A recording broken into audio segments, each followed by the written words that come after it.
Un millionnaire malade a demandé à l'infirmière de prétendre être sa fille pour une journée. Quelques minutes plus tard, il est resté paralysé lorsque sa femme est entrée dans la chambre avec un avocat et le testament. Marcel Garnier fixait la grande fenêtre de sa chambre d'hôpital, où la lumière grise de Paris filtrait à travers les rideaux épais. Le ciel semblait refléter son état d'âme, lourd, incertain et rempli de regrets. Dans ce silence entrecoupé par le bip régulier du moniteur cardiaque, il se laissait envahir par les souvenirs de sa vie. Il y a 20 ans, il était l'homme le plus respecté de Lyon, un magnate du textile dont le nom résonnait dans toutes les salles de conseil et les défilés de mode. Tout semblait lui sourire. Une entreprise florissante, une reconnaissance publique et une vie de luxe que peu pouvaient imaginer. Pourtant, derrière cette façade impeccable, Marcel avait sacrifié l'essentiel. Sa famille, il avait perdu Fanny, sa fille unique, dans une dispute qui avait marqué un point de non-retour. Les mots échangés ce jour-là restaient gravés en lui, des mots qu'il aurait voulu effacer, des excuses qu'il n'avait jamais eu le courage de formuler. Le temps n'attend personne, et Marcel en était désormais la preuve vivante, diagnostiqué d'un cancer incurable. Il avait passé les 6 derniers mois à Paris, loin de sa maison de campagne, dans cet hôpital privé, où chaque jour semblait se fondre dans le suivant, malgré les soins attentifs du personnel. Il n'échappait pas à ce sentiment d'abandon. Son entreprise, autrefois son refuge, ne lui apportait plus aucune consolation. Agnès, sa seconde épouse, avait pris les rênes en son absence, et leur relation s'était réduite à des échanges purement formels. Un léger coup frappé à la porte interrompit ses pensées. Margot Robin entra avec son sourire habituel, un sourire qui, bien que professionnel, semblait contenir une chaleur sincère. Elle portait son uniforme blanc impeccable et une petite tablette où elle notait les détails des soins. Depuis qu'elle s'occupait de lui, Margot était la seule personne à s'être intéressée à plus qu'à ses résultats médicaux. Avec elle, il n'était pas simplement un patient en phase terminale. Elle voyait l'homme derrière la maladie. « Bonjour, M. Garnier. Comment vous sentez-vous aujourd'hui ?» demanda-t-elle d'une voix douce mais énergique. Marcel haussa légèrement les épaules. « Je suis encore là, c'est déjà ça, non ?» répondit-il avec une pointe d'ironie. Margot sourit, mais elle n'était pas dupe. Elle avait appris à lire entre les lignes avec lui. Elle savait que sous cette façade cynique se cachait un homme rongé par les remords et le désespoir. Elle observa un instant la pile de lettres posée sur la table à côté du lit. Certaines avaient été ouvertes, d'autres non. Parmi elles, une vieille photo en noir et blanc montrait un homme plus jeune, tenant dans ses bras une petite fille qui riait aux éclats. La photo était usée, presque froissée par le temps, comme si elle avait été manipulée trop souvent. « Vous pensez encore à elle, n'est-ce pas ?» demanda Margot doucement, en posant ses instruments sur le chariot à côté. Marcel leva les yeux vers elle, surpris par sa question directe. Il hésita un instant, puis soupira profondément. « Fanny, elle était tout pour moi, et je l'ai perdue, par ma faute. » Margot ne répondit pas tout de suite. Elle savait que parfois, le silence pouvait être plus réconfortant que les mots. Elle continua à ajuster le débit de la perfusion, lui laissant l'espace pour parler s'il le souhaitait, et, à sa grande surprise, il continua. « J'ai toujours cru que le succès pouvait tout racheter, qu'un empire comme le mien suffisait à prouver ma valeur. Mais à quoi bon, si ma propre fille m'a renié, elle avait raison de le faire. Je n'ai jamais été là pour elle, pas vraiment. » Sa voix tremblait légèrement, et Margot sentit l'urgence dans ses paroles, comme s'il cherchait à exorciser ses regrets avant qu'il ne soit trop tard. Elle s'approcha légèrement. S'asseyant sur le bord de la chaise à côté du lit, « Vous avez essayé de lui écrire ?» demanda-t-elle doucement. Marcel hocha la tête. « Trop de fois. Mais je n'ai jamais eu le courage de lui envoyer une seule lettre. Que pourrais-je lui dire? Que je suis désolée. Ces mots sont tellement faibles comparés à tout ce que j'ai détruit. » Margot posa une main légère sur son bras. « Parfois, même les mots les plus simples peuvent suffire. Elle pourrait ressentir votre sincérité, et c'est ce qui compte. » Marcel détourna le regard, fixant de nouveau la fenêtre. Il voulait y croire, mais une partie de lui doutait que Fanny accepte même d'entendre parler de lui. Margot, cependant, voyait une étincelle d'espoir dans ses yeux, une envie de rédemption qu'il n'osait pas encore formuler clairement. Alors qu'elle quittait la chambre pour terminer son service, elle se retourna vers lui avec un sourire encourageant. « Pensez-y, M. Garnier. Parfois, il suffit d'un petit pas pour changer les choses. » Seule à nouveau, Marcel observa la pile de lettres sur la table. Peut-être que Margot avait raison. Peut-être qu'il lui restait encore une dernière chance, infime mais réelle, de se reconnecter avec Fanny. La nuit tombait lentement sur Paris, enveloppant la ville d'un voile bleu-gris. Dans sa chambre d'hôpital, Marcel Garnier fixait le plafond, incapable de trouver le sommeil. Ses pensées tourbillonnaient, revenant sans cesse à ces moments qui avaient marqué sa vie, ceux qui l'avaient mené à ce point de rupture avec Fanny. La lumière diffuse de la lampe de chevet projetait des ombres dans la pièce, comme pour lui rappeler que son passé ne cesserait jamais de le hanter. Il se souvenait de son ascension fulgurante dans l'industrie textile. Dès son jeune âge, il avait un flair pour les affaires et une ambition insatiable, ce qui n'était au départ qu'un petit atelier de confection à Lyon, où il travaillait avec une poignée d'ouvriers, s'était rapidement transformé en un empire qui employait des centaines de personnes. Marcel avait fait preuve d'une détermination à toute épreuve, sacrifiant son temps, son énergie et, bien trop souvent, ses relations personnelles pour atteindre le sommet. Mais chaque succès professionnel semblait s'accompagner d'un sacrifice personnel. Il passait des semaines, parfois des mois, loin de sa famille, absorbé par des réunions interminables, des voyages d'affaires et des projets grandioses. Pendant ce temps, Fanny, sa fille unique, grandissait presque en silence. Marcel se persuadait que tout cela était pour elle, qu'il travaillait si dur pour lui offrir un avenir brillant. Pourtant, il avait rarement pris le temps de la regarder dans les yeux, de comprendre ce qu'elle ressentait vraiment. Fanny était encore petite lorsqu'il avait commencé à s'éloigner. Il se rappelait les moments où elle l'attendait patiemment à la maison, espérant qu'il rentrerait à temps pour le dîner. Mais trop souvent, il n'était pas là, Agnès. Alors sa compagne jouait le rôle de mère par défaut. Mais leur relation avec Fanny était distante, presque froide. Une brèche s'était formée entre lui et sa fille, presque imperceptible au début, mais qui avait fini par devenir un gouffre insurmontable. Puis vint ce jour fatidique, celui qui marqua la cassure définitive. Fanny avait 18 ans et rêvait de devenir artiste. Elle avait travaillé avec acharnement sur ses peintures, des toiles remplies de couleurs vibrantes et de passion, et elle les avait montrées à Marcel avec une fierté évidente. Mais Marcel, fidèle à sa vision pragmatique de la vie, avait balayé ses aspirations d'un revers de main, qualifiant son art de caprice d'adolescente. Les mots qu'il avait prononcés ce jour-là résonnaient encore dans sa tête, comme un écho cruel. « La vie n'est pas faite de rêves, Fanny, si tu veux réussir. Tu dois être réaliste comme moi. » Fanny avait réagi avec une colère qu'il n'avait pas vue venir. Ses yeux, habituellement si doux, brillaient de larmes mêlées de rage. « Comme toi, un homme qui ne sait même pas ce qu'est le bonheur. Je ne veux pas devenir toi, papa. » Ces paroles avaient remarqué leur dernier échange. Fanny était partie le lendemain, emportant avec elle ses peintures et son refus catégorique de suivre le chemin tracé par son père. Depuis, Marcel n'avait plus entendu parler d'elle. Il avait essayé de se convaincre que c'était pour le mieux. Mais au fil des années, le poids de cette absence était devenu insupportable. Allongé dans son lit d'hôpital, Marcel passa une main tremblante sur son visage. Fatigué par ses souvenirs qui revenaient inlassablement, il se tourna vers la table de chevet et attrapa une vieille photo. C'était une image de Fanny et lui, prise lors de vacances d'été à Arcachon. Elle devait avoir 10 ans à l'époque. Et son sourire innocent illuminait la photo.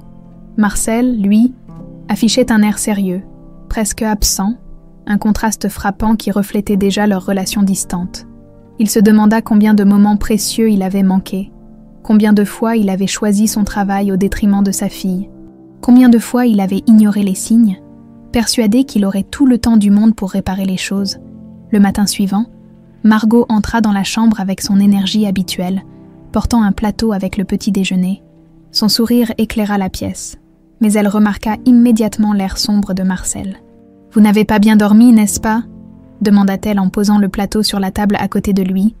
Marcel secoua la tête, esquissant un sourire triste. « Les souvenirs ont une façon de vous tenir éveillé, vous savez ?» Margot s'assit à côté de lui, curieuse mais respectueuse. « Vous voulez en parler ?» Il hésita un instant, puis décida de partager une partie de son histoire. Cela lui semblait étrangement naturel avec Margot, comme si elle avait le don de le mettre à l'aise. « Vous avez déjà fait une erreur si grande que vous pensiez qu'il était impossible de la réparer. » Margot réfléchit un moment avant de répondre. « Peut-être pas au même niveau que vous, mais oui, Mais je crois que tant qu'on est vivant, il y a toujours une chance de se rattraper. Marcel esquissa un sourire mélancolique. Vous êtes jeune. Vous n'avez pas encore vu à quel point la vie peut être impitoyable. Margot pencha légèrement la tête. Comme pour mieux comprendre cet homme si complexe. Vous parlez souvent de votre fille. Pourquoi ne pas essayer de la retrouver? Vous avez encore du temps. Marcel soupira, presque agacé par cette suggestion qu'il considérait irréaliste. Fanny a dû refaire sa vie. Elle doit être bien mieux sans moi. Je suis un souvenir qu'elle voudrait oublier. Mais au fond de lui, les mots de Margot trouvaient un écho. Et si elle avait raison, et s'il lui restait encore une petite chance de réparer ce qui avait été brisé, alors qu'elle quittait la pièce, Margot se retourna pour lui dire « Vous savez, parfois, c'est le geste le plus simple qui peut tout changer. Une lettre, un appel, peut-être que c'est elle qui attend ce geste. » Marcel resta pensif après son départ. Cette idée, bien qu'effrayante, commençait à germer en lui. La pile de lettres sur sa table semblait presque l'appeler. Une idée naissait dans son esprit, fragile mais persistante. Tenté de faire le premier pas, Marcel passa une bonne partie de la matinée à contempler la pile de lettres posée sur sa table de chevet. Elles étaient là, témoignage silencieux de ses tentatives avortées de renouer avec Fanny. Chaque enveloppe contenait des mots qu'il avait soigneusement choisis, mais jamais envoyés. À chaque fois qu'il s'apprêtait à poster l'une d'entre elles, un mélange de peur et de doute le paralysait. Comment réagirait-elle? Serait-elle en colère, indifférente, ou, pire encore, refuserait-elle de répondre? Margot entra dans la chambre avec son énergie habituelle. Elle portait une chemise légère sous sa blouse blanche et un carnet de notes en main. Mais aujourd'hui, quelque chose dans son regard trahissait une curiosité inhabituelle. « Bonjour, M. Garnier, prêt pour une nouvelle journée », lança-t-elle avec un sourire. Marcel leva les yeux vers elle et répondit doucement, « Aussi près que peut l'être un vieil homme qui a trop réfléchi. » Margot rit légèrement. Mais elle ne laissa pas passer l'occasion d'aborder le sujet qui semblait hanter Marcel. Elle jeta un coup d'œil à la pile de lettres. « Vous les avez écrites, mais jamais envoyées, n'est-ce pas ?»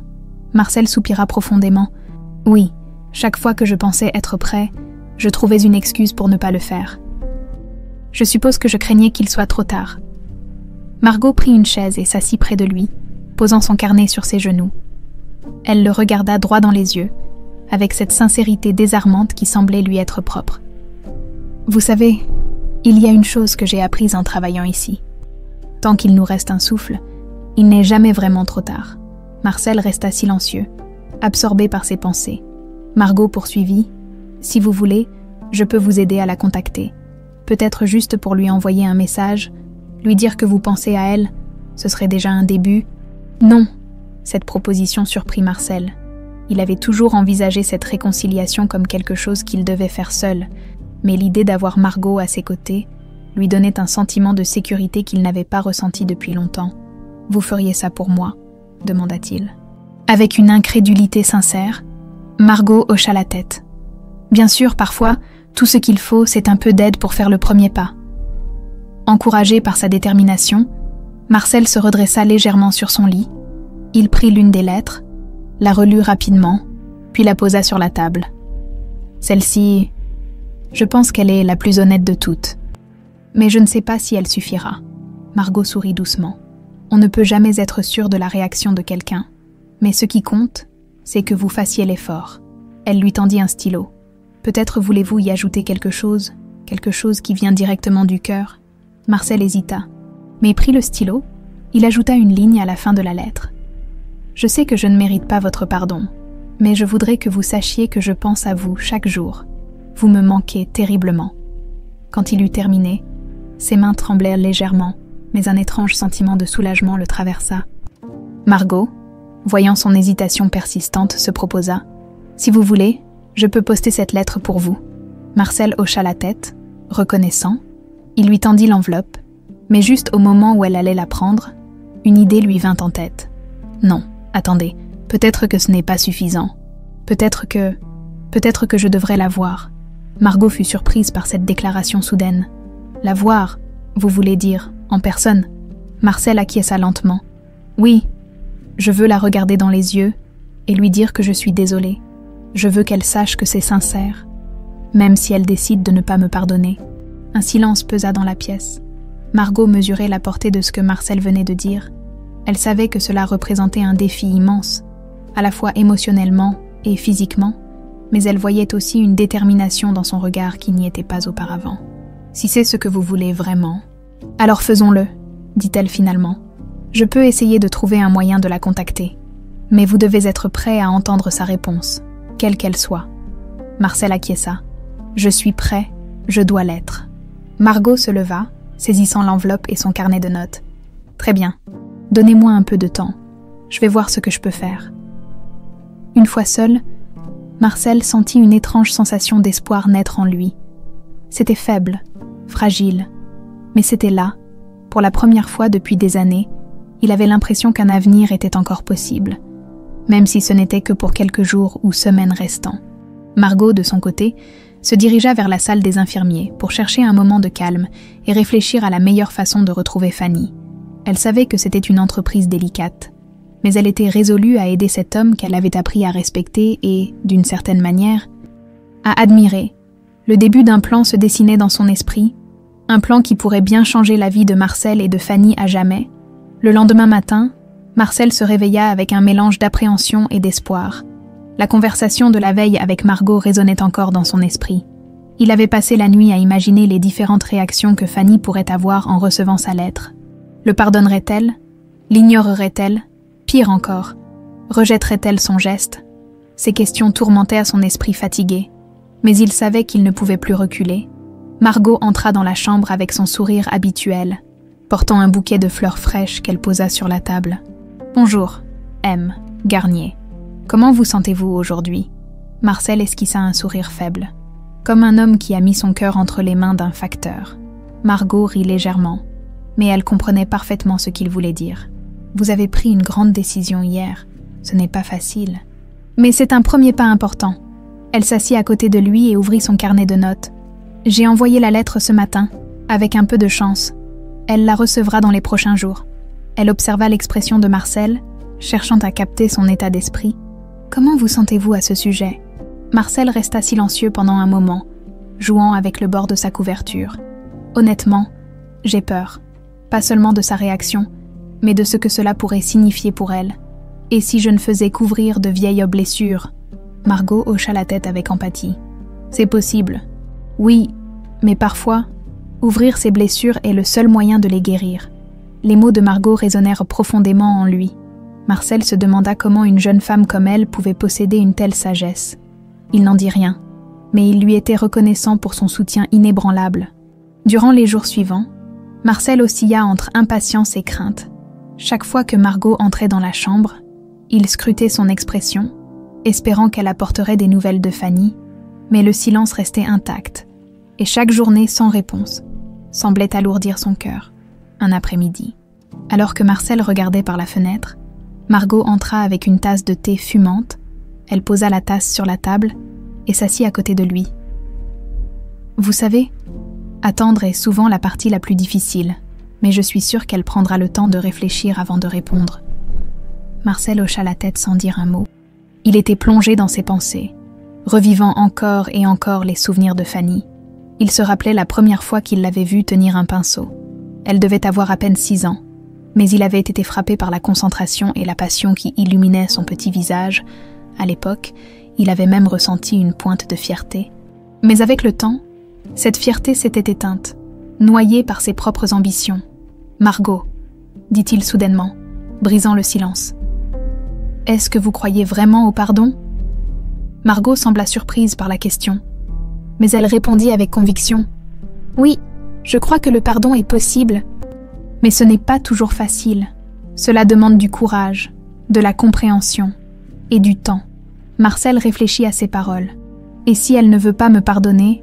Margot posa une main légère sur son bras. « Alors, au moins, vous saurez que vous avez essayé, et c'est tout ce que vous pouvez faire. Le reste, c'est à elle de décider. » Les jours passèrent, et l'attente devenait presque insupportable. Marcel se surprenait à regarder l'horloge plus souvent qu'il ne le souhaitait, comptant les heures, comme si elle pouvait accélérer l'arrivée d'une réponse, chaque fois que Margot entrait dans la chambre. Il espérait qu'elle aurait des nouvelles, mais elle secouait doucement la tête, sans rien dire. Puis, un matin, Alors que Marcel feuilletait distraitement un vieux journal, Margot entra dans la chambre avec une expression différente. Elle tenait une enveloppe blanche dans sa main, et son regard brillait d'un mélange de nervosité et d'excitation. « Garnier », elle a répondu. Marcel resta figé pendant un instant, incapable de bouger ou de parler. Son cœur battait à tout rompre, et il sentit une vague de panique l'envahir.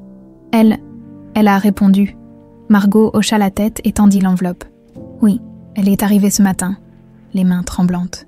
Marcel prit l'enveloppe et la regarda longuement, comme s'il craignait qu'elle disparaisse. Margot s'assit à côté de lui, prête à l'aider s'il en avait besoin. Finalement, il ouvrit l'enveloppe et sortit une feuille de papier soigneusement pliée. Les premières lignes de la lettre étaient écrites avec une calligraphie élégante. Mais le contenu était chargé d'émotions. « Papa, je ne vais pas mentir. Recevoir ta lettre m'a surprise, et je ne savais pas quoi en penser au début. Cela fait si longtemps. » Marcel sentit sa gorge se serrer alors qu'il lisait les mots. Fanny exprimait sa douleur et sa colère, mais il y avait aussi une pointe de curiosité. Un désir sous-jacent de comprendre pourquoi il avait écrit après toutes ces années. La lettre se terminait par une phrase qui fit monter les larmes aux yeux de Marcel. « Je ne sais pas si je suis prête à te pardonner, mais je suis prête à te rencontrer. Peut-être que nous pourrions parler. » Il posa la lettre sur ses genoux et regarda Margot avec des yeux embués. « Elle veut me voir, » murmura-t-il, presque incrédule. Margot sourit largement. « Je savais qu'elle écouterait votre cœur. C'est une chance, M. Garnier. Ne la laissez pas passer. » Marcel hocha la tête, son esprit déjà tourné vers la prochaine étape. Il savait que le chemin ne serait pas facile, mais pour la première fois depuis des années, il avait l'impression d'avoir une raison de se battre. Les jours qui suivirent la réception de la lettre de Fanny furent remplis d'une étrange énergie pour Marcel. L'idée de revoir sa fille après tant d'années faisait naître en lui un mélange d'excitation, de peur et de soulagement.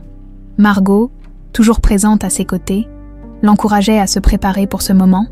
Cependant, dans un coin de son esprit, Marcel savait que d'autres complications pourraient surgir. Il ne se trompait pas. Un après-midi, alors qu'il était assis dans son lit, relisant la lettre de Fanny pour la énième fois, la porte de sa chambre s'ouvrit brusquement. La silhouette élégante d'Agnès Vallée, sa deuxième épouse, apparut dans l'encadrement. Elle portait une robe parfaitement ajustée, et son parfum entêtant envahit rapidement la pièce. Derrière elle se tenait Georges Picard, le fidèle avocat de la famille. « Marcel, mon cher, » dit-elle avec une voix douce mais teintée d'une pointe d'agacement. « Tu aurais pu me prévenir de ton état. Apprendre par Georges que tu es ici, dans cet hôpital, m'a... surprise. » Marcel leva les yeux vers elle, le visage impassible. Il n'avait pas vu Agnès depuis plusieurs mois. Et il ne s'attendait pas à ce qu'elle vienne. Leur relation avait toujours été basée sur des intérêts mutuels, plutôt que sur un véritable amour. Depuis que sa maladie avait progressé, elle semblait s'être éloignée, prétextant des voyages ou des affaires urgentes. « Je ne pensais pas que cela t'intéresserait », répondit-il froidement, posant calmement la lettre sur la table.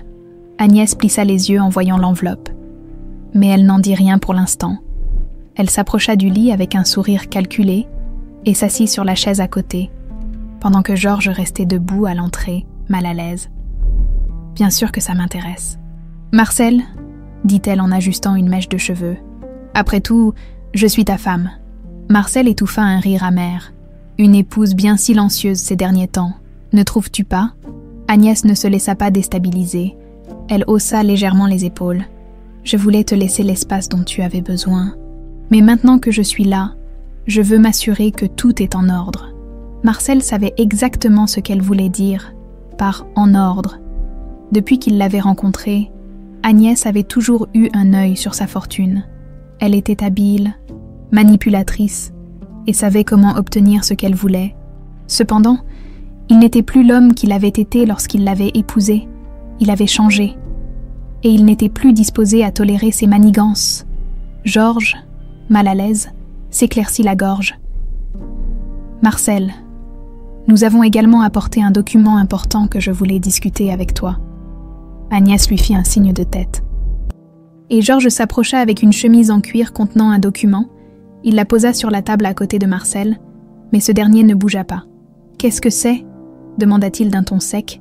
Agnès prit la parole à sa place. « C'est simplement une mise à jour de ton testament, mon cher. Je pensais qu'il serait prudent de revoir les choses. Compte tenu de ta situation, Marcel sentit une colère sourde monter en lui. Une mise à jour. Pour quelle raison? Agnès sourit, mais ses yeux étaient en froid. Pour garantir que l'entreprise reste stable, bien sûr. Nous voulons éviter tout désordre après. Tu sais? Marcel regarda longuement sa femme. Puis le document. Il savait qu'Agnès n'avait jamais réellement aimé l'entreprise ou son héritage. Tout ce qui l'intéressait, c'était l'argent. Et maintenant qu'il était malade, elle voyait une opportunité d'en prendre le contrôle total. Il repoussa la chemise de cuir avec une main tremblante. « Je n'ai pas l'intention de signer quoi que ce soit aujourd'hui. Et je te conseille de ne pas insister. » Le ton de sa voix était ferme. Et même Georges sembla surpris par sa détermination. Agnès, cependant, ne se laissa pas intimider. Elle croisa les jambes avec élégance et se pencha légèrement en avant. « Marcel, je fais cela pour toi, pour que ton héritage soit préservé. Tu ne veux pas que tout s'écroule, n'est-ce pas ?» Avant que Marcel ne puisse répondre, la porte s'ouvrit doucement et Margot entra dans la pièce. Elle s'arrêta en voyant les visages tendus et les documents sur la table. « Je ne voulais pas déranger, » dit-elle prudemment. Agnès se tourna vers elle. Ses yeux s'attardant sur l'uniforme de Margot. « Et vous êtes… » Margot, bien que surprise par le ton autoritaire d'Agnès, resta polie. « Margot Robin, je suis l'infirmière de M. Garnier. » Un silence gênant s'installa, et Agnès la jaugea longuement avant de se tourner de nouveau vers Marcel. « Très bien, nous en reparlerons plus tard. » Alors, elle se leva, lissant sa robe d'un geste calculé, et se dirigea vers la porte. Avant de partir, elle lança un dernier regard à la lettre sur la table. « Oh, et Marcel, fais attention à qui tu fais confiance. » Une fois qu'Agnès et Georges eurent quitté la pièce, Margot s'approcha de Marcel. « Qui était cette femme ?» Marcel soupira profondément, épuisé. « Ma femme. Enfin, en théorie. » Margot fronça les sourcils. « Elle ne semblait pas très préoccupée par votre santé. » Marcel esquissa un sourire amer. « Non, Margot. Ce qui la préoccupe, c'est ce que je vais laisser derrière moi. Mais je ne la laisserai pas tout prendre. Pas cette fois. » Il posa sa main sur la lettre de Fanny, comme pour se rappeler pourquoi il se battait. Agnès pouvait bien manigancer tout ce qu'elle voulait. Il avait d'autres priorités maintenant. L'atmosphère dans la chambre de Marcel était lourde après la visite d'Agnès. Margot, toujours debout près de la table, observait le visage fatigué de Marcel. Il semblait plus abattu que jamais, comme si cette confrontation avait ravivé des blessures qu'il tentait de cacher. Elle s'installa sur la chaise à ses côtés, cherchant à comprendre ce qui venait de se passer. « Cette femme, elle ne ressemble pas à quelqu'un qui se soucie de vous », dit Margot prudemment, choisissant ses mots avec soin. Marcel hocha la tête, le regard fixé sur la fenêtre. « Agnès ne se soucie pas de moi, Margot. Elle se soucie de ce que je possède et de ce que ma mort lui apportera. » Margot fronça les sourcils, cherchant à contenir l'indignation qui montait en elle. « Et ce document qu'elle voulait que vous signiez, elle essaie de prendre le contrôle de votre héritage. » Marcel esquissa un sourire amer.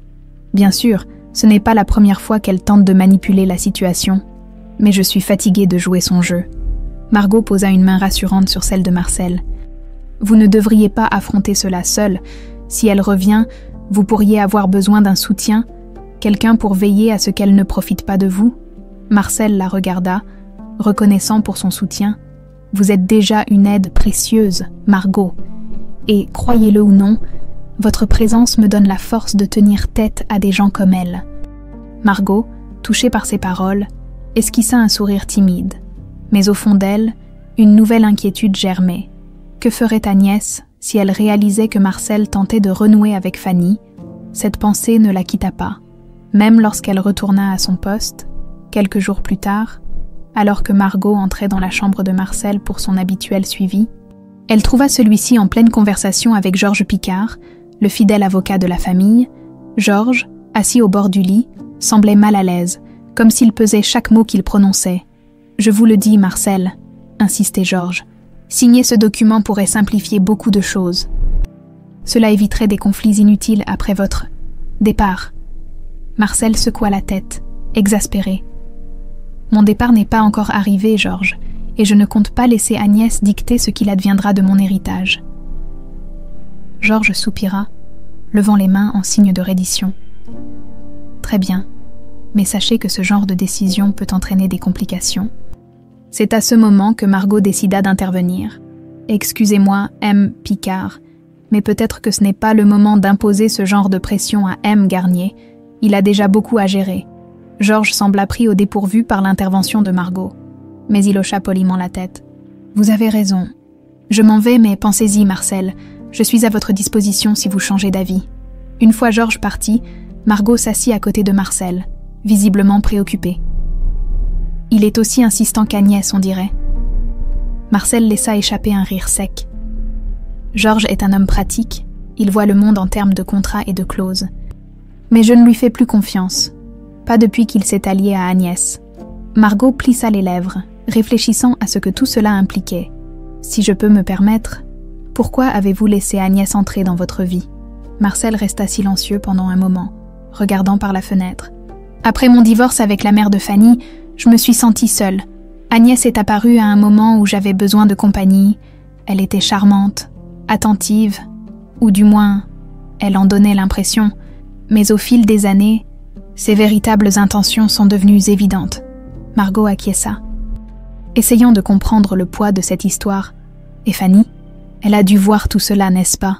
Marcel détourna le regard, visiblement honteux. Fanny n'a jamais aimé Agnès. Elle voyait clair dans son jeu. Bien avant moi, cela a probablement aggravé nos disputes. Je suppose que d'une certaine manière, je l'ai trahie en choisissant Agnès au lieu de m'occuper d'elle. Un silence pesa sur la pièce, jusqu'à ce que Margot brise la tension. Et maintenant, que comptez-vous faire pour protéger ce qui vous tient à cœur ? Marcel la regarda, un éclat de détermination dans les yeux. J'ai déjà pris des mesures.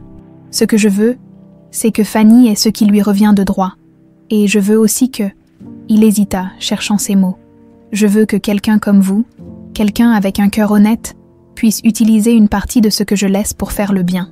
Margot fut prise de court par cette déclaration. « Aidez-moi, mais je ne suis qu'une infirmière. » Marcel sourit faiblement. « Vous êtes bien plus que cela, Margot.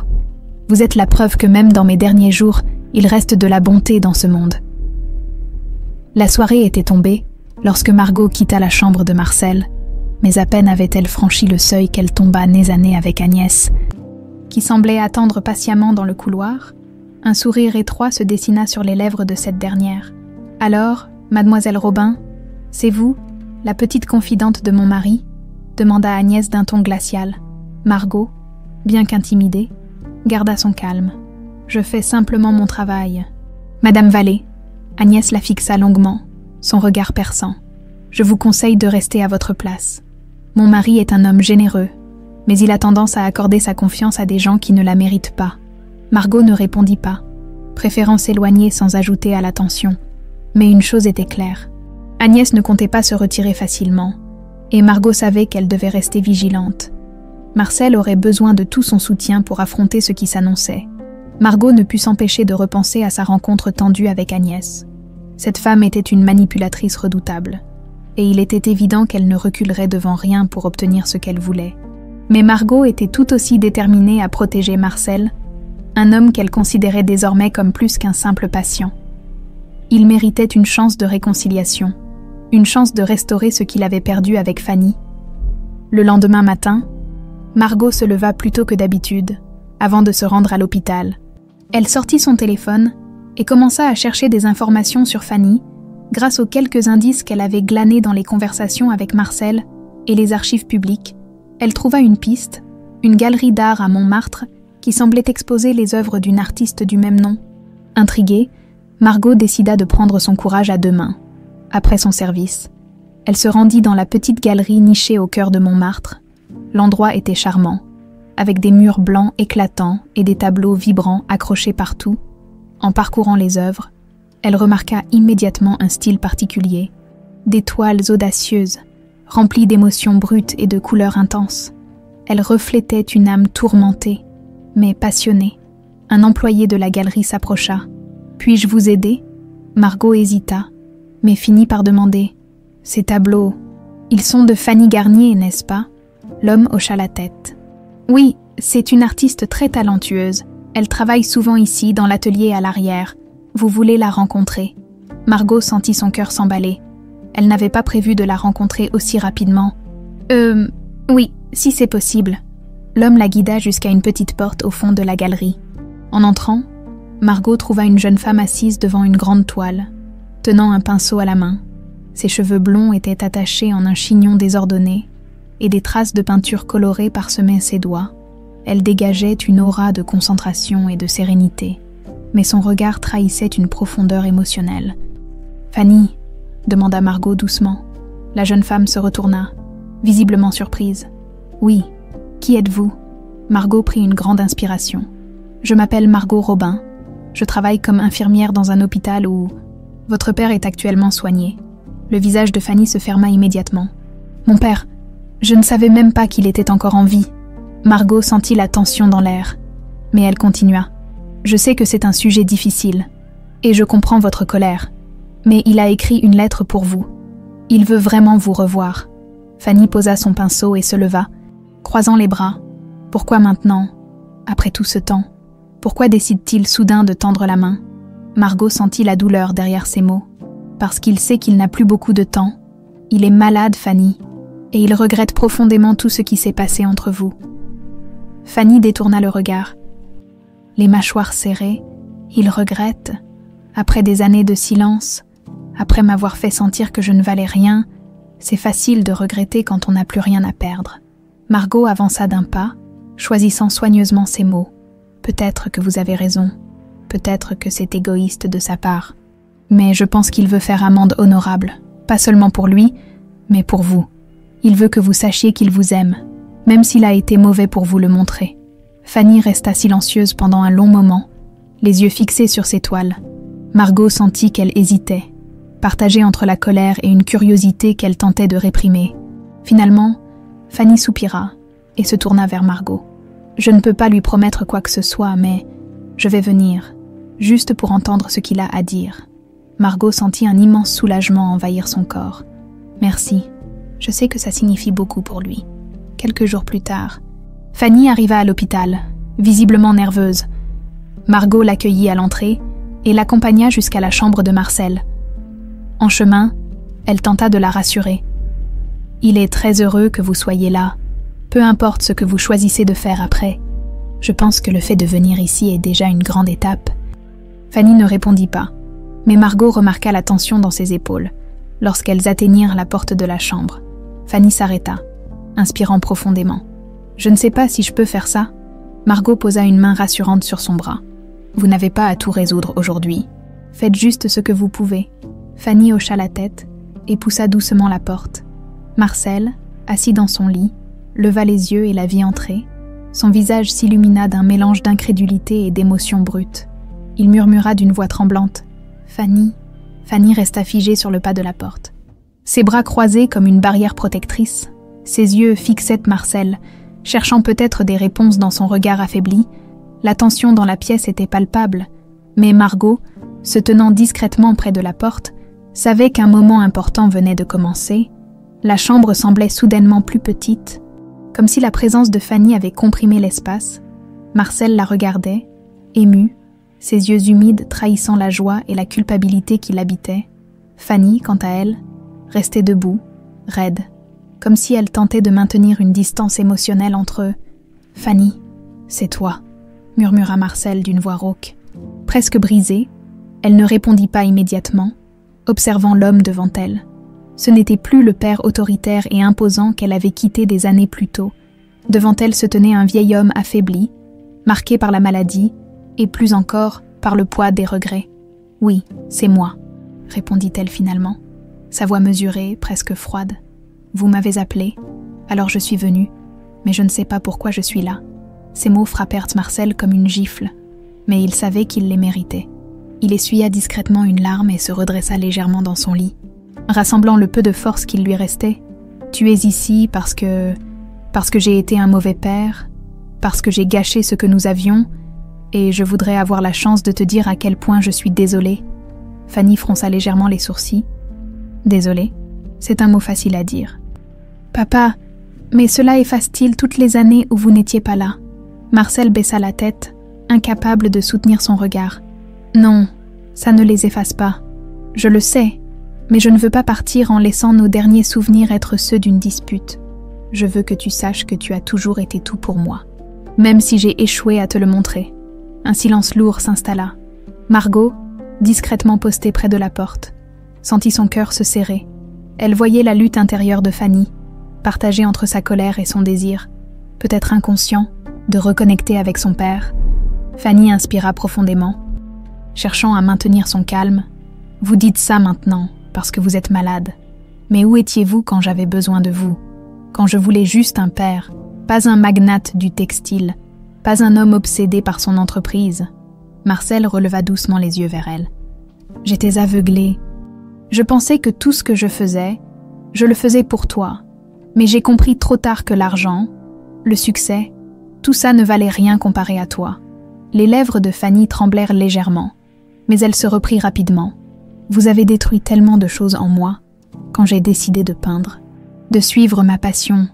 Vous m'avez fait sentir que ce n'était pas assez, que je n'étais pas assez. » Marcel serra les poings sur les draps de son lit, se maudissant pour les douleurs qu'il avait infligées. « Je ne voulais pas te blesser. J'avais peur que tu échoues, que tu souffres dans un monde impitoyable. Mais en essayant de te protéger, j'ai fait pire. » Fanny détourna les yeux, le regard brillant de larmes qu'elle refusait de laisser couler. Margot, toujours en retrait, sentit qu'il était temps d'intervenir légèrement. Elle s'avança de quelques pas. « Fanny, » dit-elle doucement, « je sais que ce qu'il a fait est impardonnable pour vous, mais je crois que s'il fait cet effort maintenant, c'est parce qu'il veut vraiment réparer ce qu'il peut, même si ce n'est qu'une petite partie. » Fanny tourna la tête vers Margot, comme pour la jauger. « Et vous, pourquoi faites-vous ça? Pourquoi vous impliquez-vous dans une histoire qui ne vous concerne pas ?» Margot sourit faiblement. « Parce que j'ai vu à quel point il tient à vous, parce que même si c'est un étranger pour moi, je crois que tout le monde mérite une seconde chance, surtout quand il s'agit de famille. » Fanny resta silencieuse un instant, réfléchissant aux mots de Margot. Puis elle reporta son attention sur Marcel. « Je ne sais pas si je peux vous pardonner, papa. Pas tout de suite. Mais je suis ici, alors. Parlez. » Marcel sentit une vague d'espoir l'envahir. Ce n'était pas un pardon, mais c'était un début. Il inspira profondément et commença à raconter, avec une honnêteté qu'il n'avait jamais montrée auparavant, les détails de sa vie, ses regrets, ses erreurs, et ce qui l'avait poussé à chercher une réconciliation. Il parla de la solitude qui l'avait frappé après son départ, de la façon dont son entreprise, autrefois son refuge, était devenue une prison. Il parla aussi d'Agnès, de leur mariage, et de la façon dont il avait réalisé trop tard à quel point il avait sacrifié ses liens familiaux pour une vie vide de sens. Fanny l'écouta, ses traits parfois durcis, parfois adoucis par ce qu'elle entendait. Elle ne répondit pas tout de suite, mais le simple fait qu'elle soit là, qu'elle l'écoute, donnait à Marcel un sentiment de soulagement qu'il n'avait pas ressenti depuis des années, après plusieurs heures de conversation entrecoupées de silence. Fanny se leva. « Je vais y aller, » dit-elle calmement. « J'ai besoin de temps pour digérer tout ça. » Marcel acquiesça, bien qu'un pincement de douleur traversât son regard. « Merci. Merci d'être venue, Fanny. C'est plus que je n'aurais jamais espéré. » Fanny hésita un instant, puis se pencha légèrement vers lui. « Peut-être qu'on peut se revoir, un jour. » Ces mots, bien que simples, apportèrent à Marcel une immense lueur d'espoir. Il la regarda quitter la pièce avec Margot, une chaleur inattendue réchauffant son cœur fatigué. Dans le couloir, Margot marcha en silence à côté de Fanny, respectant son besoin de réfléchir. Avant qu'elle ne se sépare, Fanny se tourna vers elle. « Merci, Margot. Je ne sais pas si je fais ça pour lui ou pour moi, mais merci de m'avoir poussée à venir. » Margot sourit doucement. « Parfois, on ne sait pas pourquoi on fait quelque chose jusqu'à ce que ça ait du sens.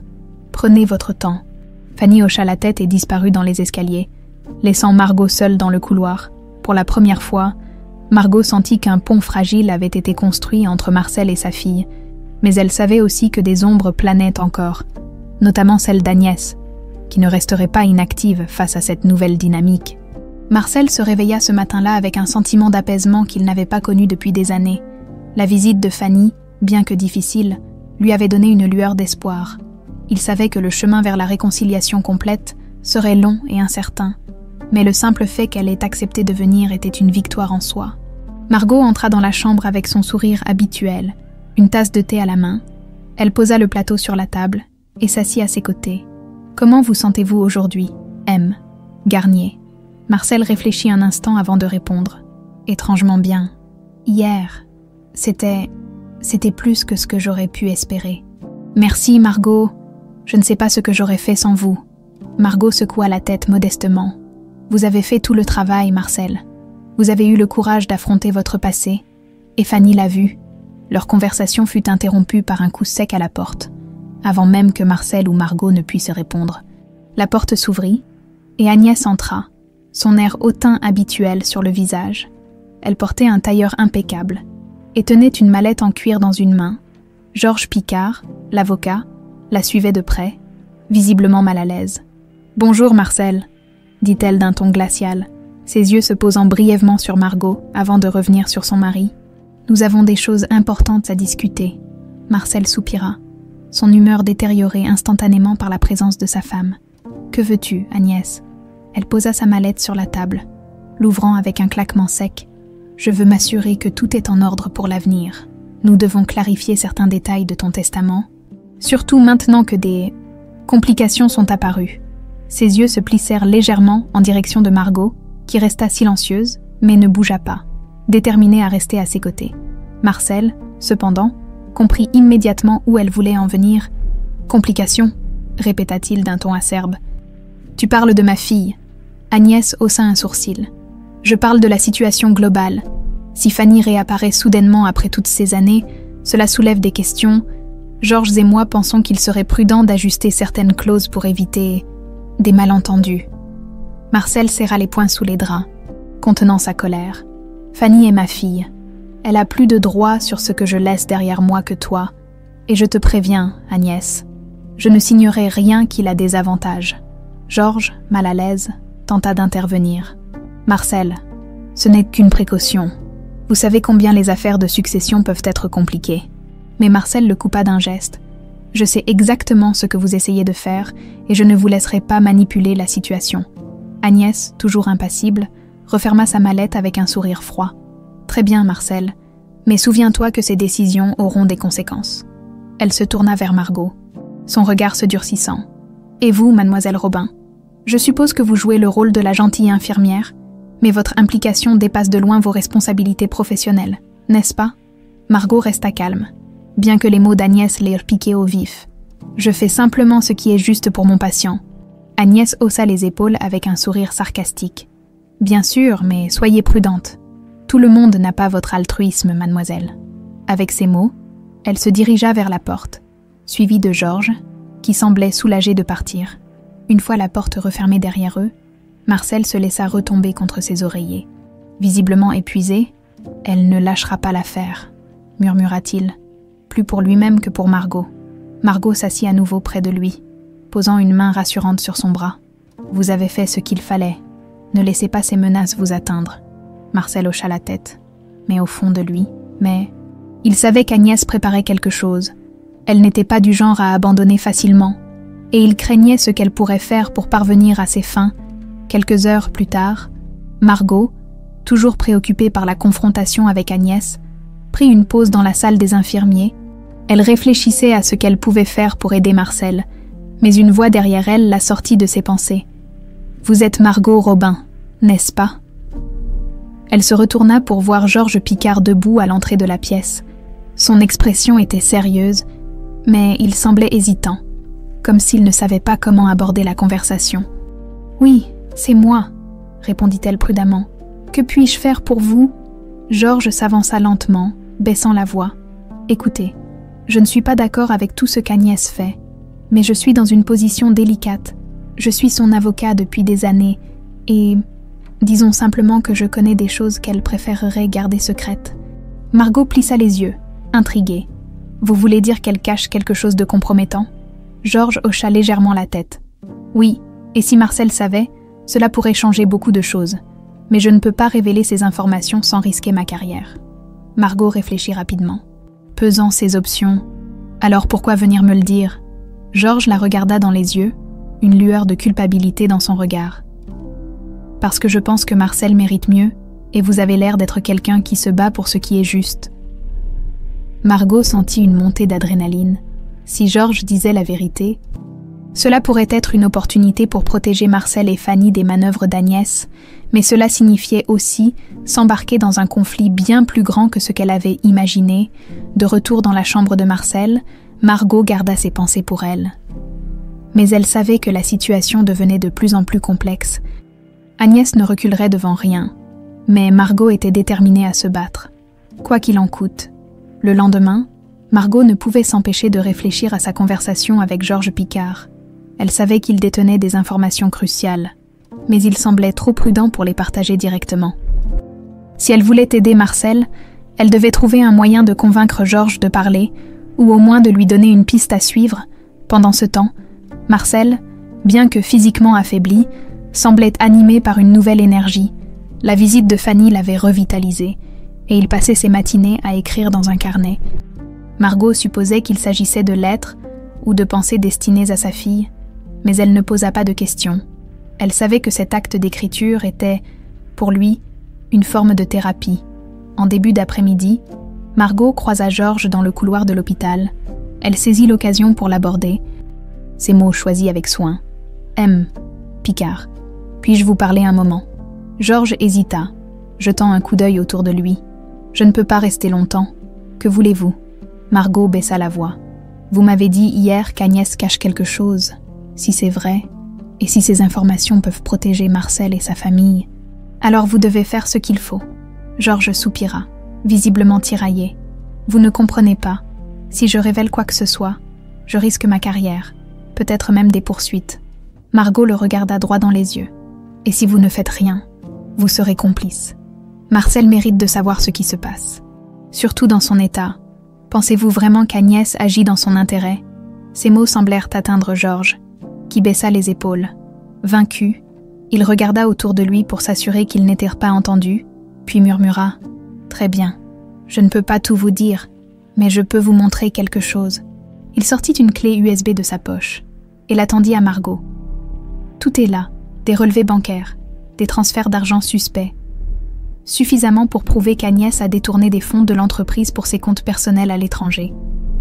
Margot saisit la clé USB, un mélange de soulagement et de nervosité. « Merci Georges, je sais que ce n'était pas facile pour vous. » Georges hocha la tête, mais son expression resta sombre. « Faites-en bon usage, et soyez prudente. Si Agnès découvre ce que vous faites, elle ne restera pas les bras croisés. » De retour dans la chambre de Marcel, Margot trouva ce dernier en train de feuilleter un album photo qu'elle ne lui avait encore jamais vu. Il sourit faiblement en la voyant entrer, mais son sourire s'effaça lorsqu'il remarqua l'expression grave sur son visage. « Margot, tout va bien ?» demanda-t-il, posant l'album sur ses genoux. Elle hésita un instant, puis s'approcha et s'assit à côté de lui. « Marcel, il y a quelque chose que vous devez savoir. Je crois qu'Agnès a détourné de l'argent de votre entreprise. » Marcel resta silencieux, son regard s'assombrissant. « Vous en êtes sûr ?» Margot lui montra la clé USB. « Un de ses complices, Georges Picard, m'a donné ça. Ce sont des preuves. Je pense qu'il est temps de confronter Agnès. Mais seulement si vous êtes prêts. » Marcel serra les mâchoires, un mélange de colère et de détermination se lisant sur son visage. Si elle a vraiment fait ça, elle ne s'en sortira pas si facilement. Mais je veux d'abord voir ce qu'il y a sur cette clé. Plus tard dans la journée, Margot, avec l'aide d'un ordinateur portable de l'hôpital, ouvrit les fichiers contenus sur la clé USB. Elle y trouva une série de relevés bancaires montrant des transferts de plusieurs millions d'euros vers des comptes offshore. Chaque transfert était relié à des fonds de l'entreprise de Marcel. Et certains étaient même accompagnés de notes indiquant des justifications fictives. « C'est accablant », murmura Margot en montrant les documents à Marcel. « Avec ça, vous pouvez non seulement la confronter, mais aussi la poursuivre en justice. » Marcel hocha lentement la tête. « Je veux la confronter en personne. Elle doit savoir que je ne suis pas dupe. » Le lendemain, Margot prévint Georges que Marcel souhaitait parler à Agnès. Ce dernier, bien que réticent, accepta de l'appeler et de la convaincre de venir à l'hôpital. En fin d'après-midi, Agnès arriva, habillée comme toujours de manière impeccable, mais avec une pointe de méfiance dans son regard. « Marcel, tu voulais me voir ?» demanda-t-elle en entrant dans la chambre. Marcel, assis sur son lit, regarda sa femme avec une froideur qu'elle n'avait encore jamais vue. Margot se tenait à ses côtés, silencieuse, mais prête à intervenir si nécessaire. « Oui, Agnès, je voulais te voir. Parce qu'il y a quelque chose que tu dois m'expliquer, » dit Marcel en tendant l'ordinateur vers elle. Affichant les relevés bancaires à l'écran, Agnès fronça les sourcils en voyant les documents, mais elle se reprit rapidement. « Qu'est-ce que c'est ? Ce sont des preuves, » répondit Marcel calmement. « Des preuves que tu as volé de l'argent à mon entreprise, des preuves que tu m'as trahi. » Agnès recula légèrement. Mais son expression resta neutre. « Je ne sais pas de quoi tu parles. Ce ne sont que des fabrications. » Marcel la fixa, impassible. « Ne mens pas, Agnès. Georges m'a donné ces documents. Tout est là. Et crois-moi, si tu continues à nier, je les remettrai aux autorités. » Pour la première fois. Agnès sembla perdre son sang-froid. Elle jeta un regard furieux à Margot, puis à Marcel. « Tu crois vraiment que tu peux m'intimider ? Tu n'es plus qu'un vieil homme malade, Marcel. Personne ne te prendra au sérieux. » Mais Marcel ne se laissa pas déstabiliser. « Peut-être, mais je ne suis pas seule. Et crois-moi, je ferai tout ce qu'il faut pour protéger ce qui reste de ma famille. » Agnès, réalisant qu'elle avait perdu le contrôle, tourna les talons et quitta la pièce en claquant la porte. Margot posa une main rassurante sur l'épaule de Marcel. « Vous avez été courageux.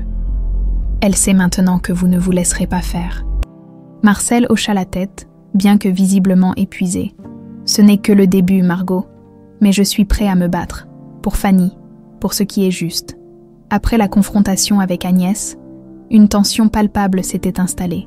Marcel, bien que visiblement fatigué par l'effort émotionnel, semblait plus déterminé que jamais à reprendre le contrôle de sa vie et de son héritage.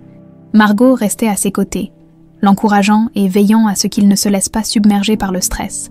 Mais au fond, Marcel savait qu'il manquait encore quelque chose, la véritable réconciliation avec Fanny. Bien que sa fille soit venue le voir, il sentait que leur lien était encore fragile.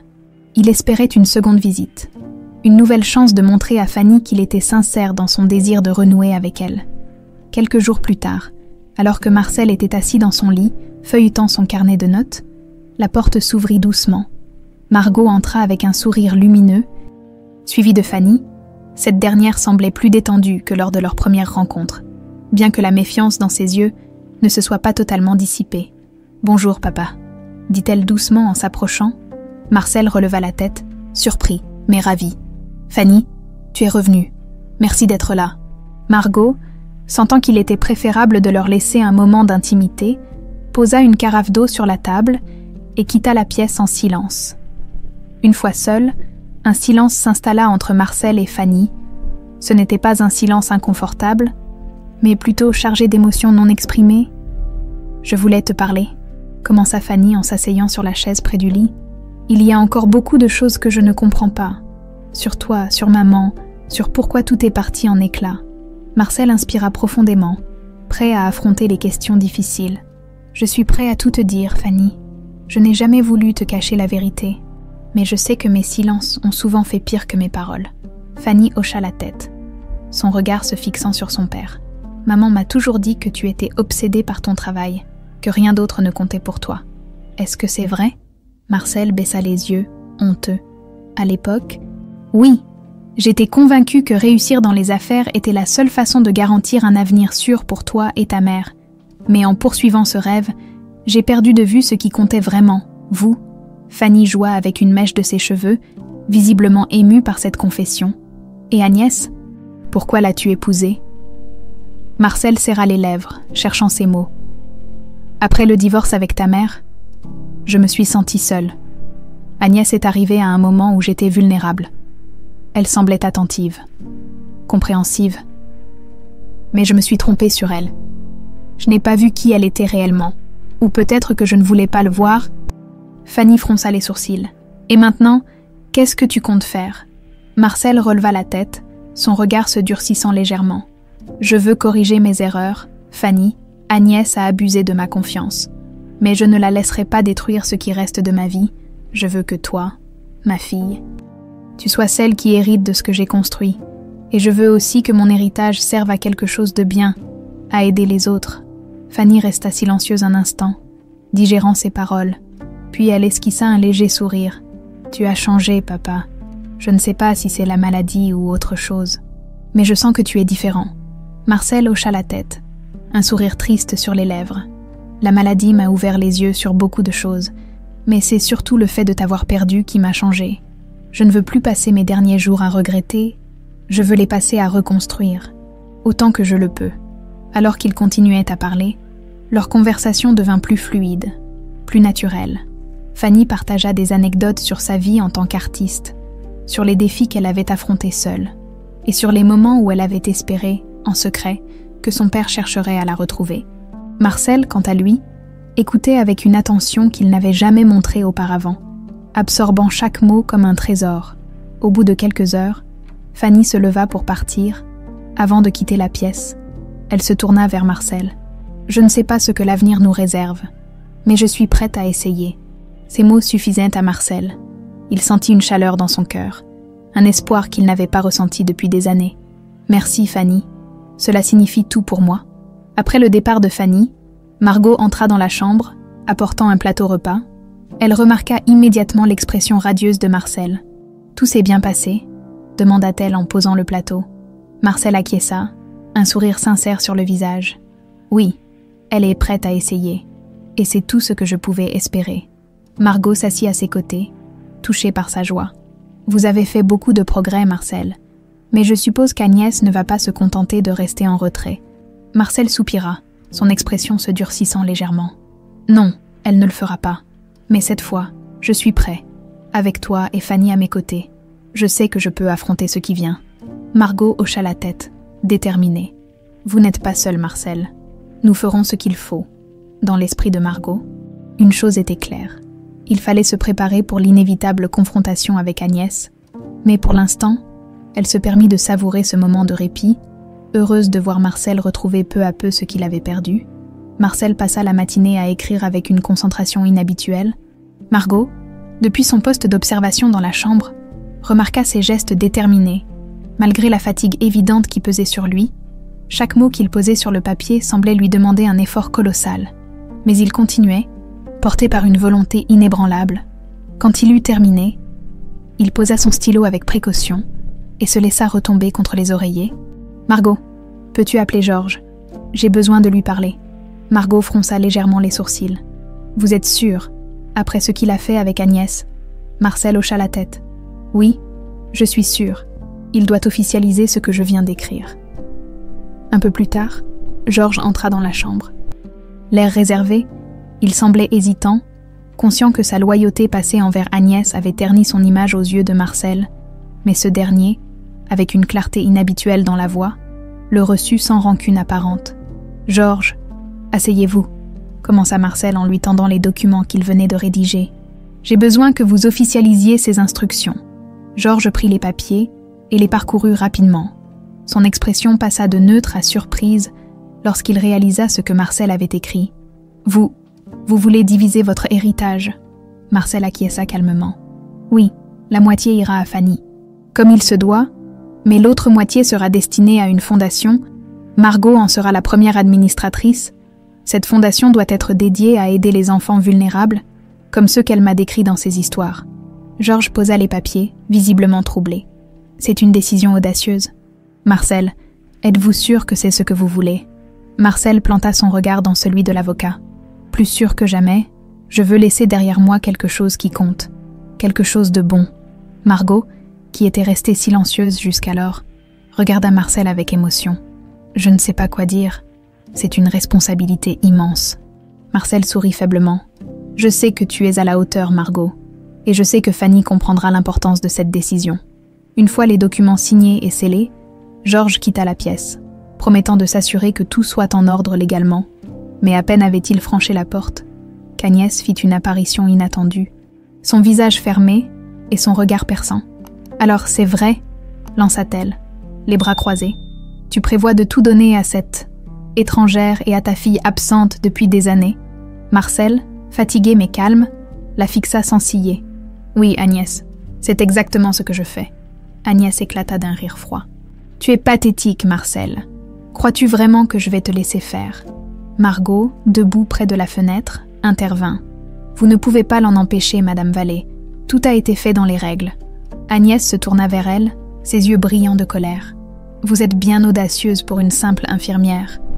Je me demande combien de temps vous pensez pouvoir profiter de cette situation. » Margot resta calme, son ton ferme. « Je ne profite de rien.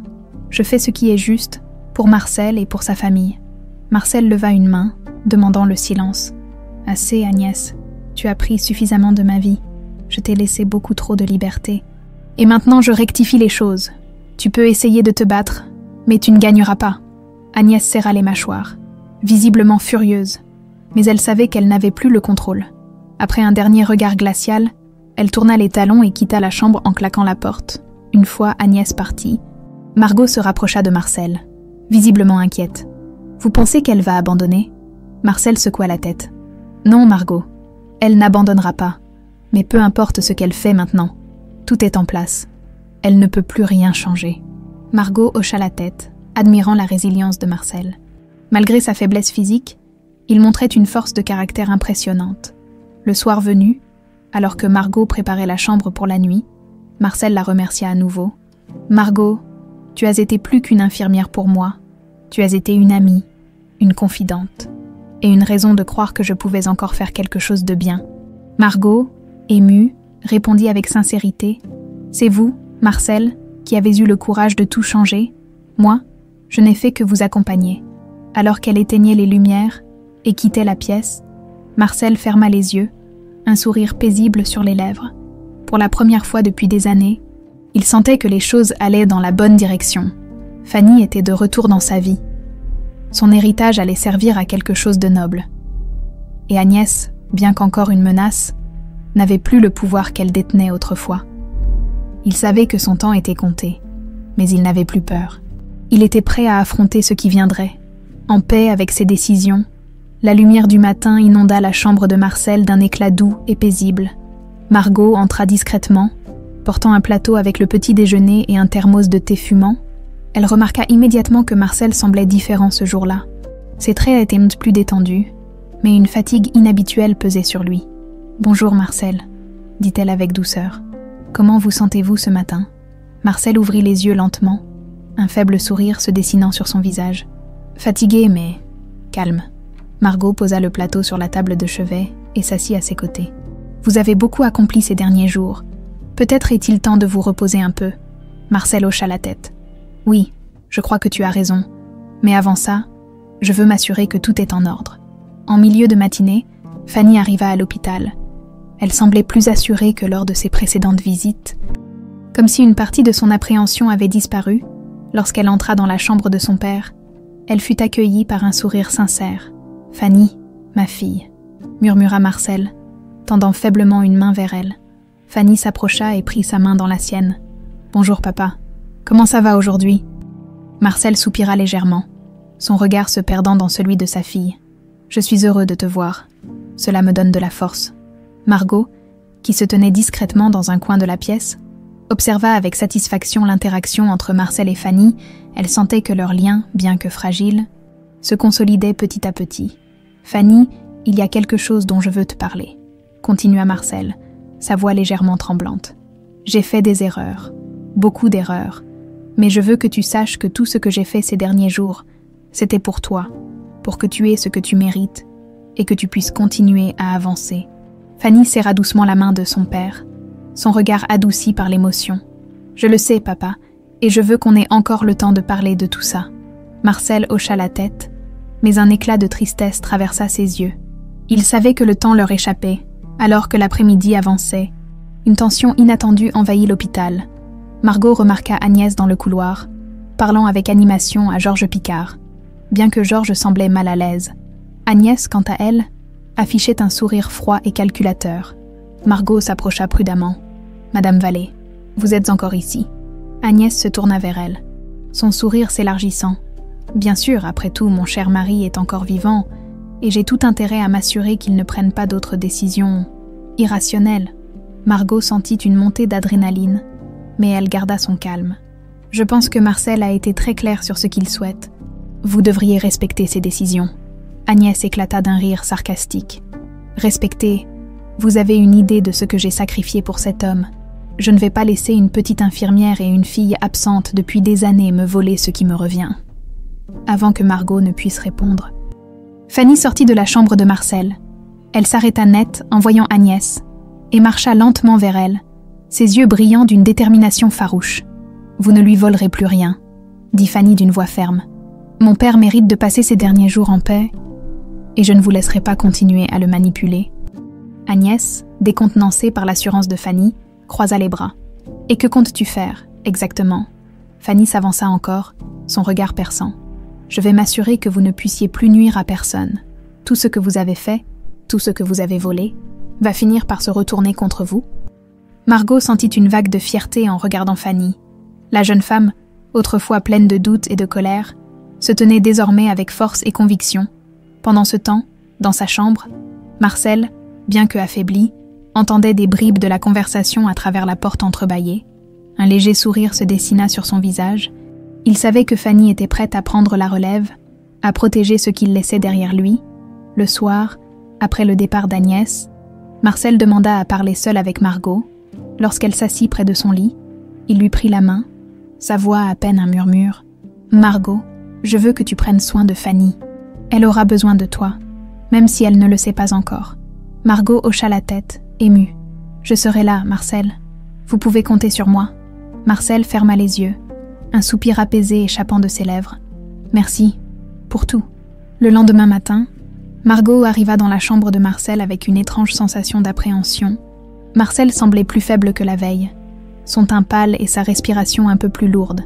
Pourtant, ses yeux, bien que fatigués, brillaient d'une lueur de détermination. « Margot, appelle Fanny, j'aimerais qu'elle vienne. » Sa voix était basse, mais ferme.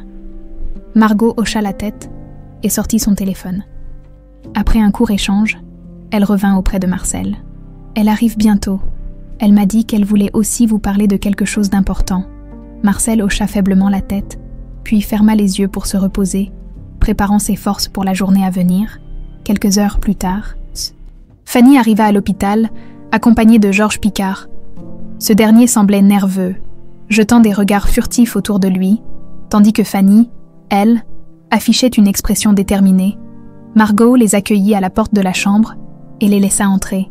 « Papa » commença Fanny en s'approchant de Marcel. « Georges m'a montré certains documents concernant Agnès. Je pense qu'il est temps de prendre des mesures. » Marcel ouvrit les yeux, son regard se posant sur sa fille. « Qu'est-ce que tu veux dire ?» Fanny posa une clé USB sur la table de chevet. « Les preuves de ces détournements de fonds. Elles sont suffisantes pour porter plainte contre elle. Mais je voulais vous demander votre avis avant de faire quoi que ce soit. » Marcel resta silencieux pendant un moment, réfléchissant profondément.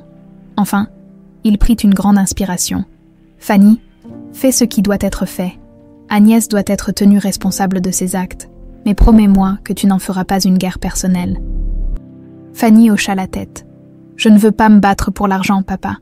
Je veux juste que justice soit faite. » Alors qu'il parlait, Agnès fit irruption dans la chambre, visiblement furieuse. « Alors, c'est ainsi que vous complotez dans mon dos » lança-t-elle, ses yeux flamboyants de colère.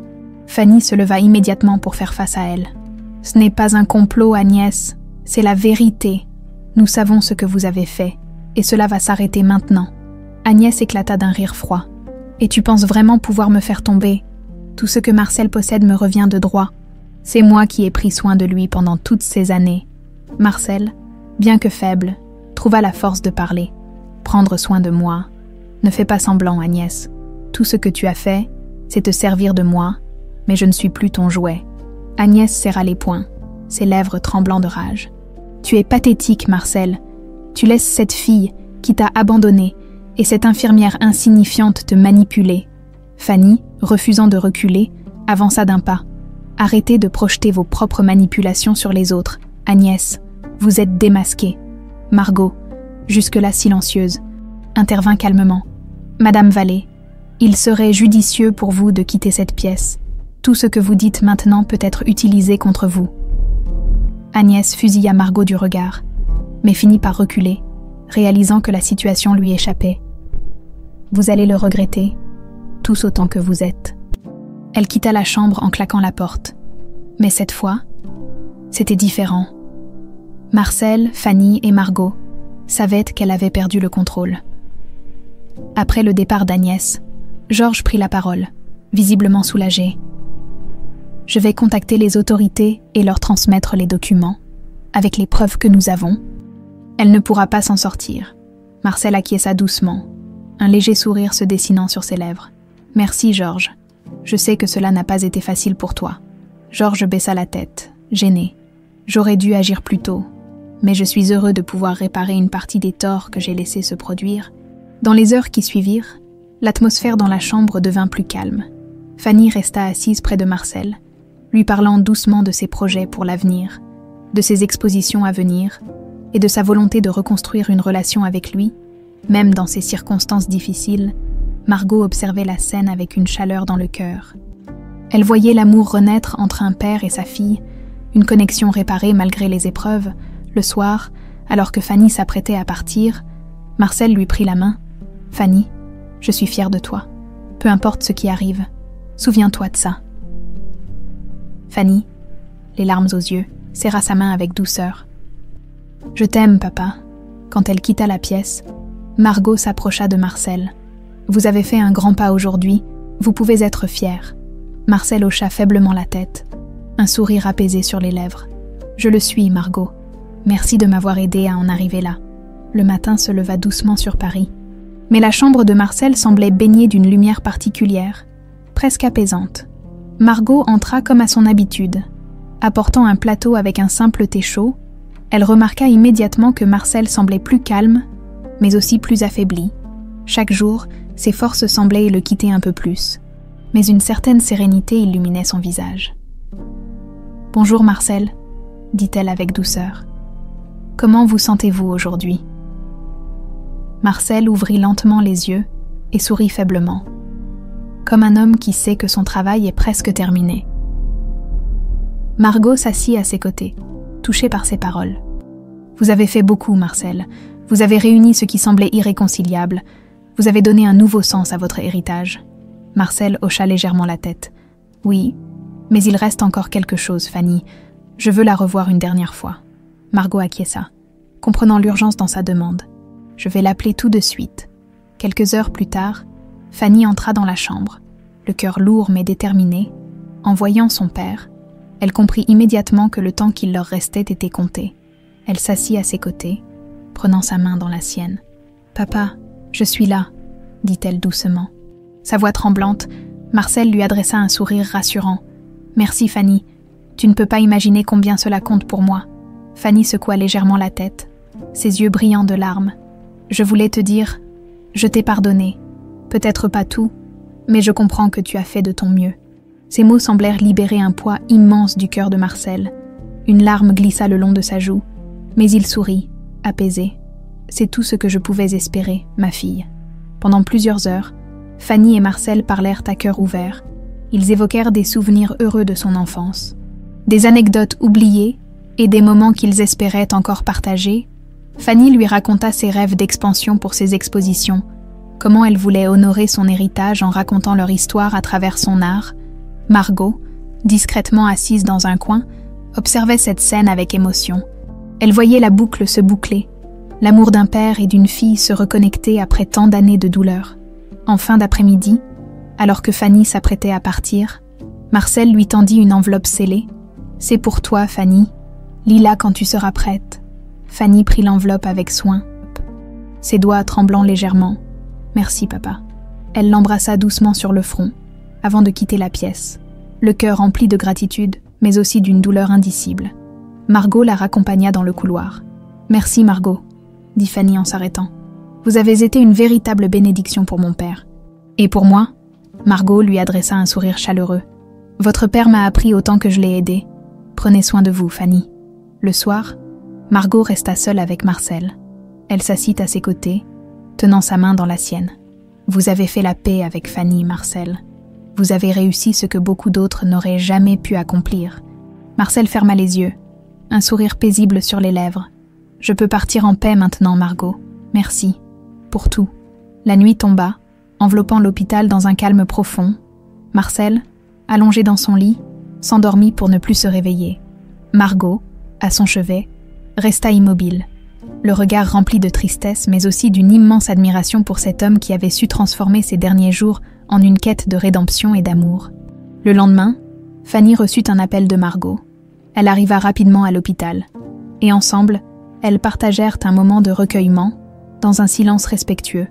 Fanny ouvrit l'enveloppe que son père lui avait donnée. À l'intérieur se trouvait une lettre, écrite avec une sincérité désarmante. « Ma chère Fanny, je n'ai pas assez de mots pour exprimer combien je suis désolée pour tout ce que je t'ai fait subir, mais sache que chaque décision que j'ai prise ces derniers jours était pour toi, pour que tu saches combien je t'aime et combien tu comptes pour moi, je te laisse ce que j'ai construit. Non pas comme une compensation, mais comme une preuve de ma foi en toi. Tu es une femme forte, talentueuse, et je suis fière de toi. Continue à briller, à créer et à vivre pleinement, avec tout mon amour, papa. » Fanny serra la lettre contre son cœur, les larmes coulant librement sur ses joues. Elle se tourna vers Margot, qui lui tendit un mouchoir avec un sourire compatissant. « Il vous aimait beaucoup, » dit-elle simplement. Fanny hocha la tête, sa voix brisée par l'émotion. « Et moi aussi, je l'aimais. » Les jours qui suivirent la mort de Marcel furent empreints d'un mélange de douleur et de gratitude. La nouvelle de son décès se propagea rapidement parmi ses anciens collègues, amis, et même au sein de l'entreprise qu'il avait bâtie, mais plus que tout, son départ laissa un vide profond dans le cœur de Fanny et de Margot, qui s'étaient rapprochées à travers cette épreuve. Lors des funérailles, organisées dans une petite église de Paris, de nombreuses personnes vinrent rendre hommage à Marcel. Fanny, debout près du cercueil, acceptait les condoléances avec dignité, bien que ses yeux trahissaient la peine immense qu'elle ressentait. Margot, fidèle à ses côtés, veillait discrètement à ce que tout se passe dans le respect de la mémoire de Marcel. Après la cérémonie, Margot et Fanny s'assirent ensemble dans un café voisin. Loin de l'agitation, Fanny tenait entre ses mains une tasse de thé qu'elle n'avait pas encore touchée. « Il a tant fait pour moi dans ces derniers jours, » dit-elle, brisant le silence. « Je me sens coupable d'avoir mis tant d'années à lui pardonner. » Margot posa une main rassurante sur son bras. « Vous n'avez rien à vous reprocher, Fanny. Le pardon prend du temps. Et Marcel le savait. Ce qui compte, c'est que vous avez trouvé la paix ensemble. » Fanny hocha doucement la tête, ses lèvres esquissant un léger sourire. « Vous avez raison. Il m'a laissé tellement plus qu'un héritage matériel. Il m'a laissé la force de croire en moi. » Quelques semaines plus tard, Fanny reçut une lettre officielle de l'avocat de la famille, confirmant les dispositions du testament final de Marcel. Comme prévu, la moitié de sa fortune lui était léguée, tandis que l'autre moitié était destinée à la fondation qu'il avait créée avec Margot. Le document détaillait également les objectifs de la fondation: offrir un soutien financier et éducatif aux enfants en situation précaire. Margot, désormais administratrice de la fondation, invita Fanny à s'impliquer dans le projet. Bien que réticente au début, Fanny accepta finalement, voyant là une manière de prolonger l'héritage de son père. Le lancement officiel de la fondation Marcel Garnier eut lieu 6 mois plus tard dans une galerie d'art à Montmartre, où étaient également exposées les œuvres de Fanny. Margot prononça un discours émouvant devant une assemblée d'invités. Elle parla de la vision de Marcel, de sa transformation dans ses derniers jours, et de son désir de rendre le monde meilleur. Fanny, quant à elle, dévoila une série de peintures inspirées par son père et leur réconciliation. Chaque tableau racontait une partie de leur histoire, la douleur de leur séparation, le vide laissé par les années perdues, et la lumière retrouvée dans leurs derniers moments ensemble. L'une des œuvres, intitulée « 2 cœurs réunis », devint le symbole de la fondation. Pendant ce temps, Agnès, désavouée et poursuivie pour fraude, faisait face aux conséquences de ses actes. Les preuves accumulées par Georges Picard et Margot avaient été suffisantes pour la condamner à une lourde peine. Son influence sur l'héritage de Marcel s'était complètement effondrée. 1 an après la mort de Marcel, Fanny et Margot retournèrent ensemble à Lyon pour visiter l'ancienne maison de la famille Garnier. La demeure, vide depuis des années, semblait figée dans le temps. Fanny parcourut les pièces avec une émotion palpable. Retrouvant des souvenirs d'enfance qu'elle croyait oubliés, dans le bureau de Marcel, elle trouva un carnet usé, rempli de pensées et de réflexions qu'il avait écrites au fil des années. Elle le feuilleta doucement, lisant chaque mot avec une profonde tendresse. Une phrase, en particulier, attira son attention. « Le vrai héritage n'est pas ce que nous laissons derrière nous, mais ce que nous inspirons à ceux qui restent. » Ces mots résonnèrent profondément en elle. Elle referma le carnet et le serra contre sa poitrine, un sourire mélancolique éclairant son visage. Alors qu'elles quittèrent la maison, Margot posa une main sur l'épaule de Fanny. « Il aurait été fier de voir ce que vous êtes devenu. Fanny hocha la tête, son regard fixé sur l'horizon. Tout ce que je fais désormais, je le fais pour honorer sa mémoire. Dans les années qui suivirent, la Fondation Marcel Garnier devint une organisation influente, aidant des centaines d'enfants à accéder à une éducation et à des opportunités qu'ils n'auraient jamais pu imaginer. Fanny continua de briller dans le monde de l'art, intégrant des messages sur l'importance de la réconciliation et de la famille dans ses œuvres. Quant à Margot, elle resta une figure centrale de la Fondation, utilisant sa compassion et sa détermination pour perpétuer les valeurs que Marcel avait adoptées dans ses derniers jours. Des années plus tard, dans une salle de conférence remplie d'enfants souriants et de leurs familles, un portrait de Marcel Garnier trônait fièrement sur le mur. Sous le cadre, une plaque portait l'inscription suivante : « Ici repose l'héritage d'un homme qui a compris que le véritable succès se mesure par le bien que l'on fait pour les autres. » Fanny et Margot, debout côte à côte, échangèrent un regard complice. Elles savaient que, grâce à leurs efforts et à la vision de Marcel, son souvenir continuerait de vivre à travers chaque vie qu'il avait touchée,